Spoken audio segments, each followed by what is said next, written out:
Hey everybody, it's Lisa Morton here with this week's Ghost Report. Remember how in the past it was exciting when some news show would air a segment on a ghost caught on a security camera? Back when these things were called CCTV, short for closed circuit television? You know, you'd watch and see something kind of shadowy move down a hallway, that kind of thing. And then technology changed, and suddenly everyone had security cameras. And now sites like Reddit and YouTube are crammed with thousands of videos that claim to show ghost or poltergeist activity. I just watched one, for example, that showed an empty kitchen table where plates and spoons were apparently jumping into the air. So, what is going on here? Well, the first thing to know is that modern home security cameras, or trail cams, suffer from many of the same problems that have always plagued cameras.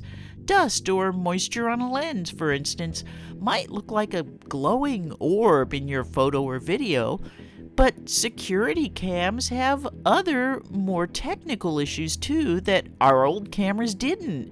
For example, an incorrect setting on something like frame rate can create weird ghost-like images that seem to move strangely. Or if your camera has night vision, like most do nowadays, the infrared can hit some surfaces that will seem to glow in a way that is positively unearthly. And then, because these cameras send images to our phone via a network, there can be issues with connectivity that might lead to videos where frames are missing, again creating things that seem to jump.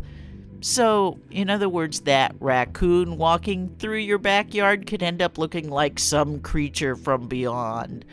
But there is another aspect to these ghost videos that we can't ignore. Home hoaxes. People have been making fake ghosts from the dawn of history, and now it's not that hard for anyone with a home video cam to create a fake ghost video, all in the name of garnering a few seconds of attention. Like that poltergeist video I mentioned above with the floating spoons and plate.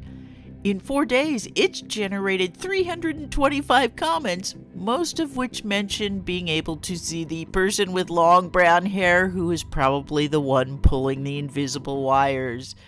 If you think you've got a genuine ghost video, let us know.